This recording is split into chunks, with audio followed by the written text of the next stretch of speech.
All his life, Joshua had tried to win more and more people to Christ.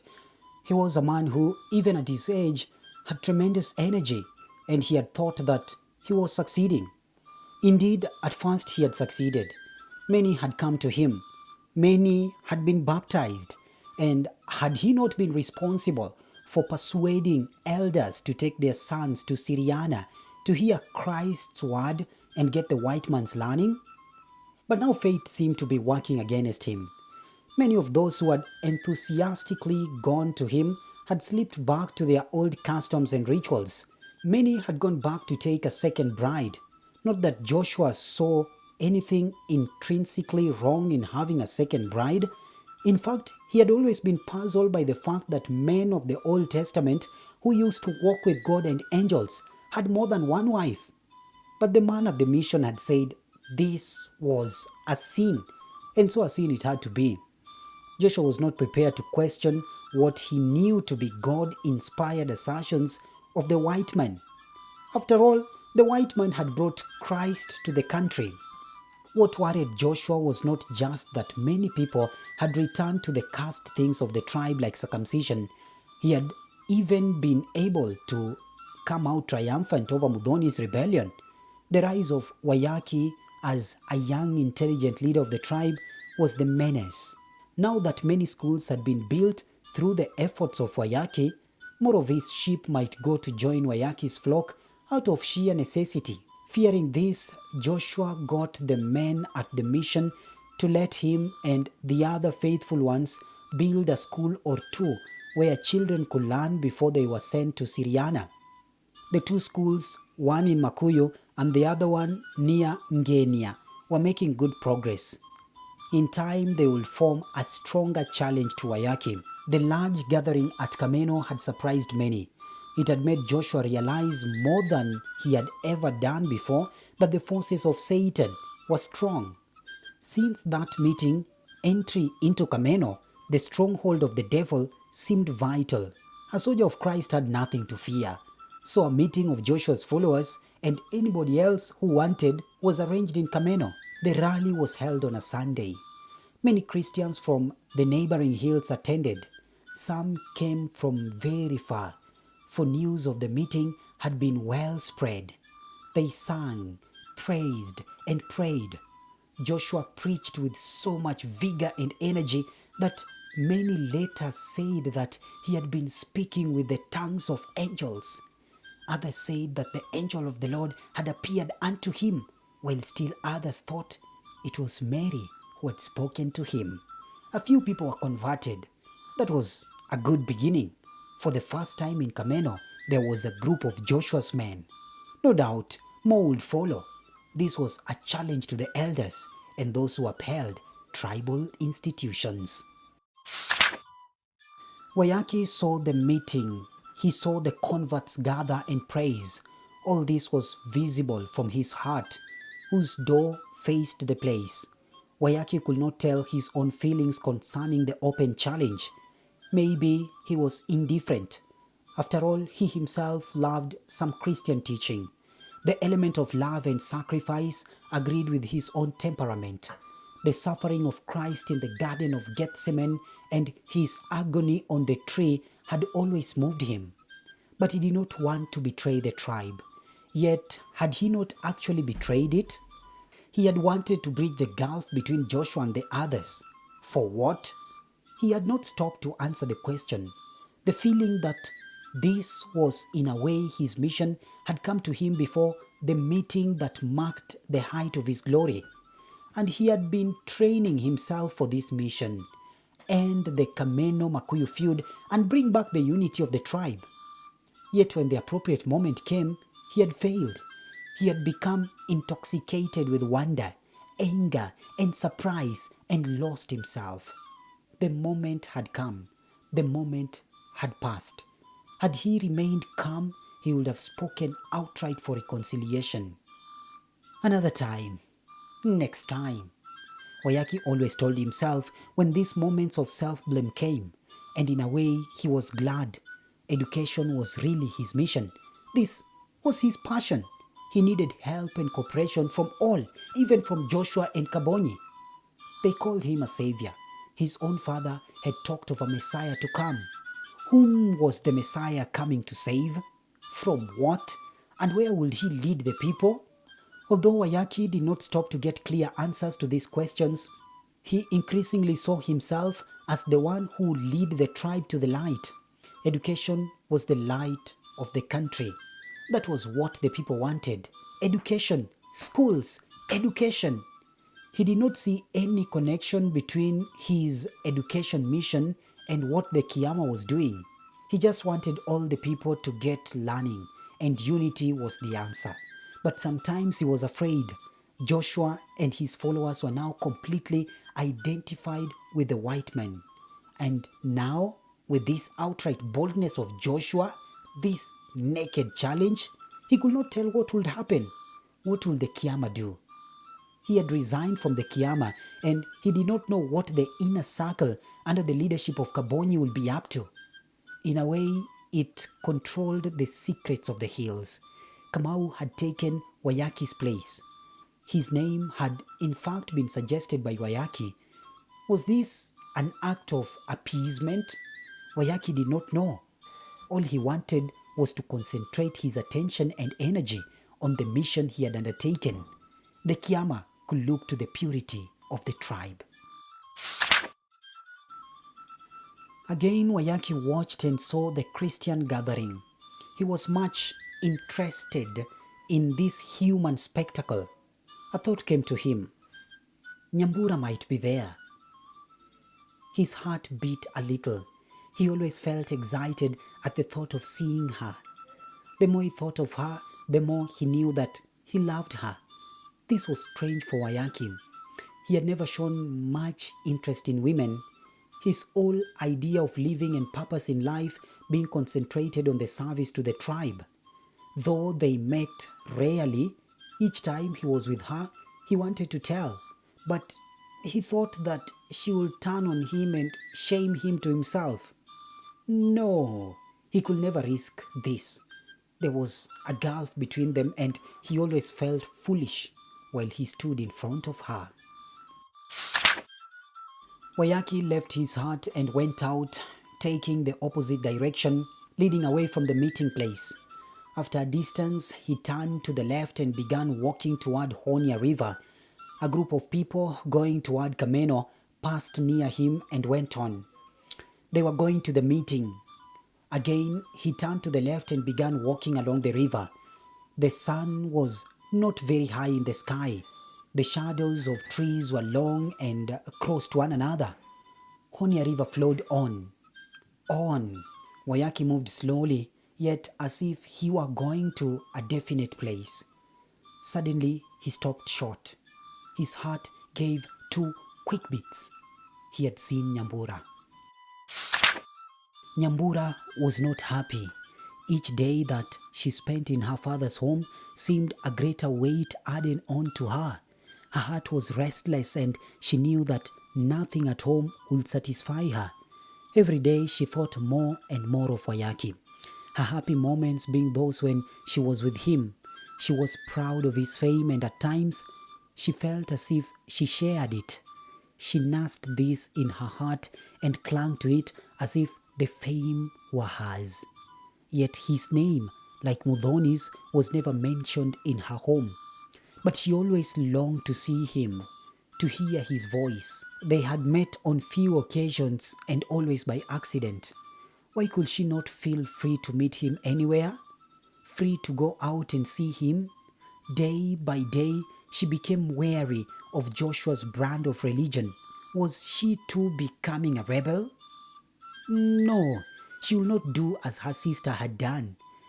She knew, however, that she had to have a God who would give her a fullness of life, a God who will still her restless soul.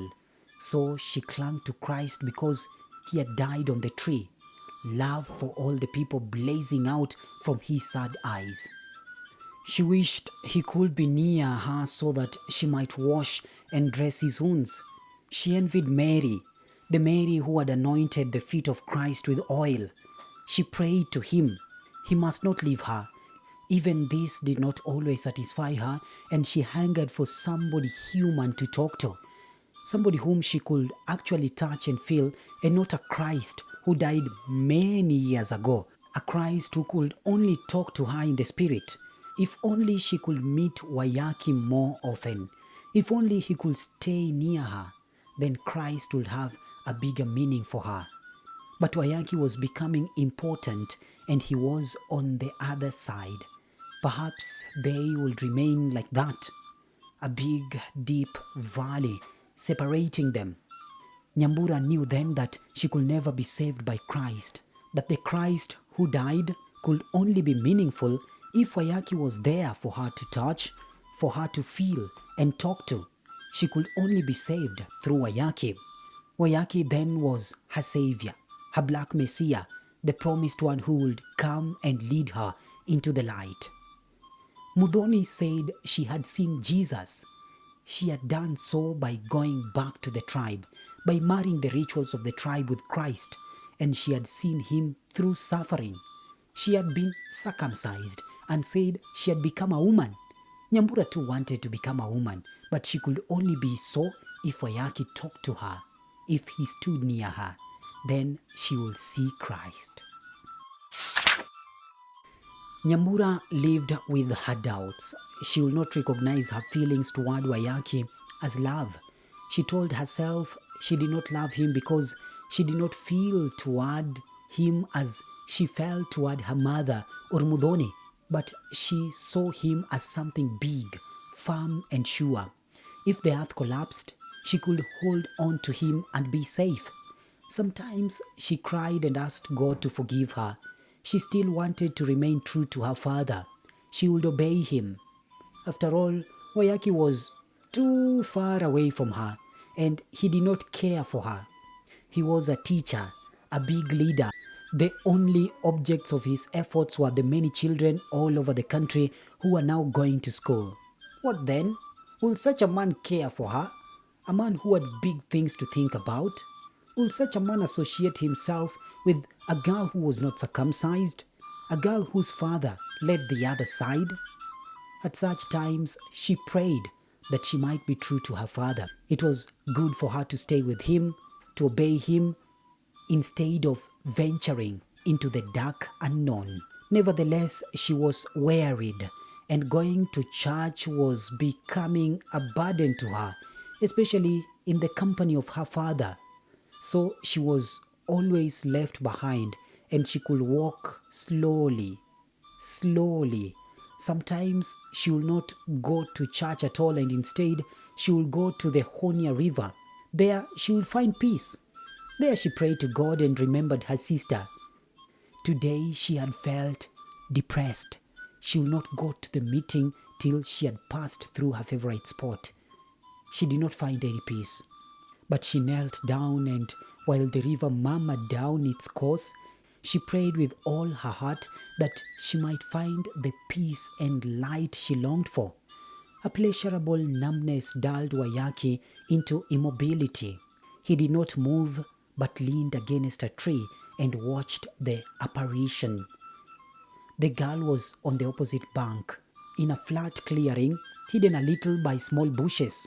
WAIYAKI could not tell why the place reminded him so much of the sacred grove, where long ago his father had taken him and revealed the ancient prophecy.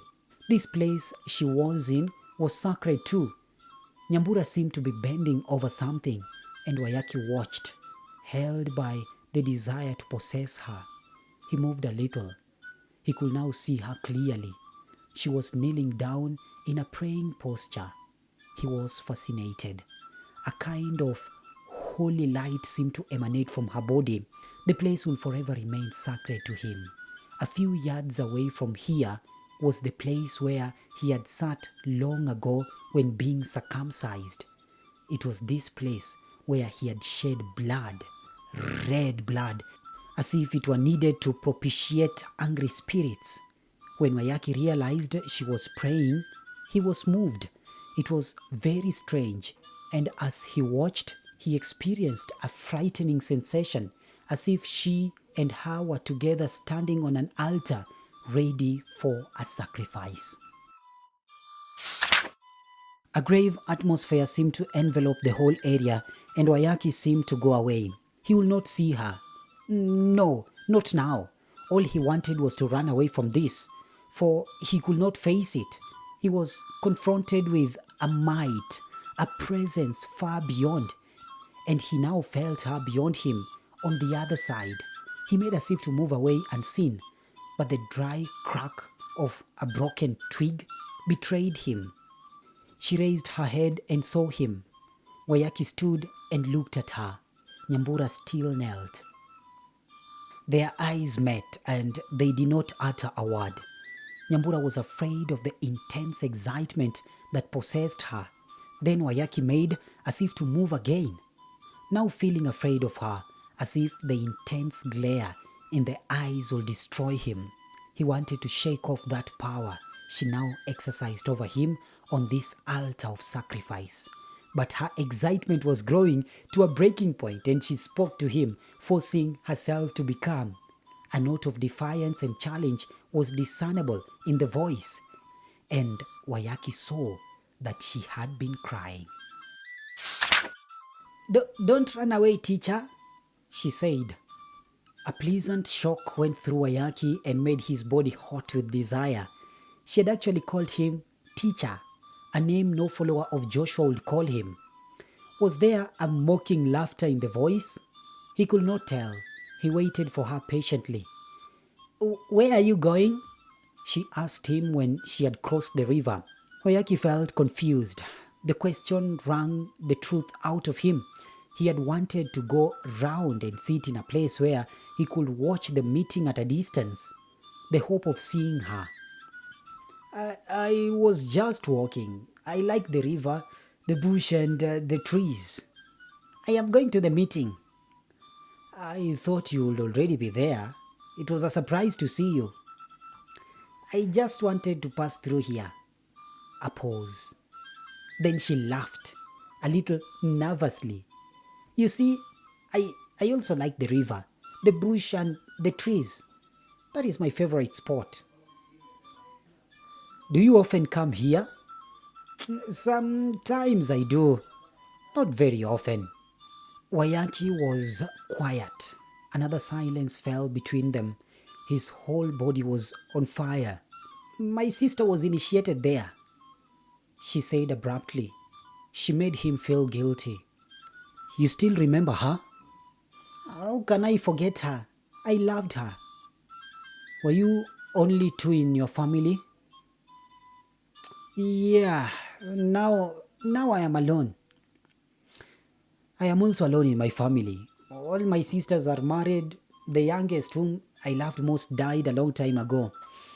I was then young. Nyambura felt pleased because of this exchange of confidence. Wayaki did not know what else to say. You will be late for the meeting. She did not move.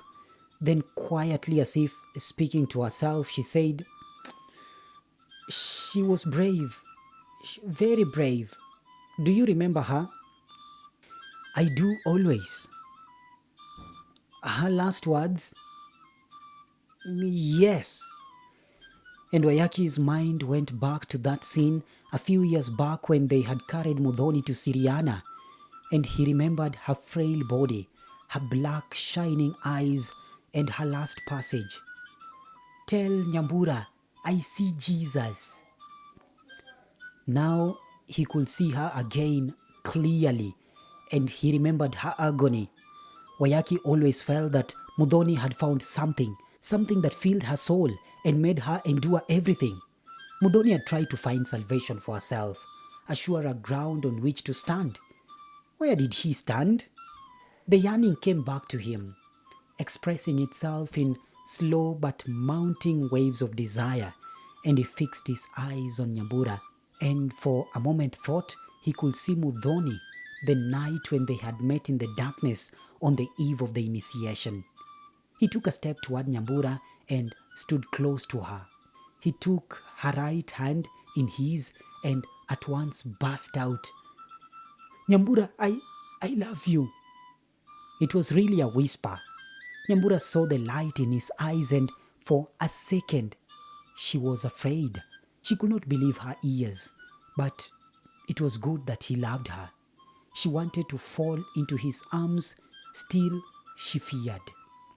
And now she felt a painful sorrow come into her heart, as if from nowhere. A tear dropped down her left cheek. She did not try to hold it back, and a second fell down the right cheek. WAIYAKI pressed her hand, and she returned the pressure so that he felt he would die. In a blind moment of passion, he took her into his arms and pressed her close to his breast while tears from her eyes fell onto his shoulder. Nyambura did not resist, but allowed herself to be held by him, the only man who could save her from her misery. Neither spoke. They were one. WAIYAKI thought his quest was over. "Will you marry me?" he whispered. Nyambura rested on his broad breast. She wanted to say yes. She longed to say this. It will cost her nothing, only her breath. Slowly she came to her senses. She disengaged herself from him. She was no longer crying.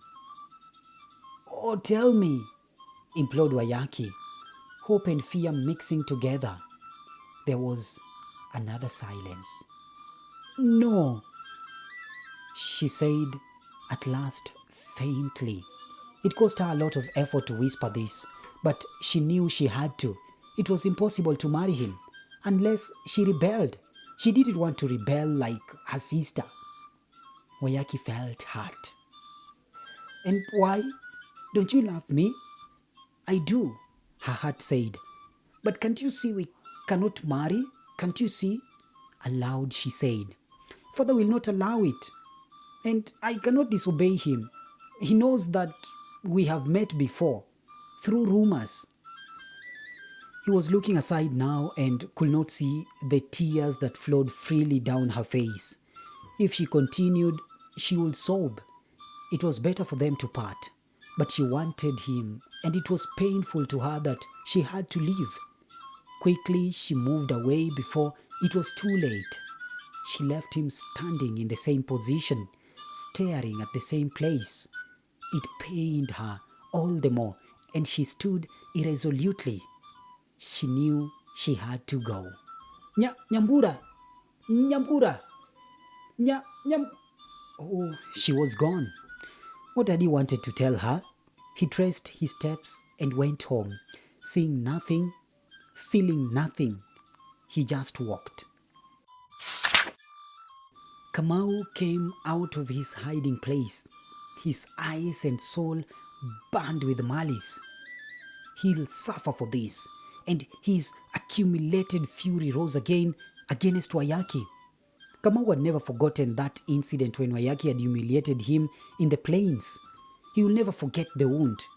Kamau knew that he hated WAIYAKI. He was now known as the teacher. Some said he will save the hills. Well, let him be their teacher. Let him be their savior. Kamau rejected him. This man had humiliated his father. Will Kamau, after all these things, stand aside and watch WAIYAKI beat him in love? No. Kamau loved Nyambura. He had always wanted her, and in Makuyu, he always hovered around, hoping one day to declare his love to her. Yet he had never had a good chance to open his heart to her. Today had been an excellent opportunity. He had meant to do it.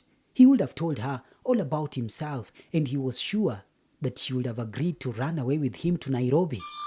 Then this fool had come. Kamau had waited for him to go, but WAIYAKI had persisted in staying. Then he saw them embrace, and with intense pain, he saw all he had half feared confirmed before his eyes. WAIYAKI was his rival to death.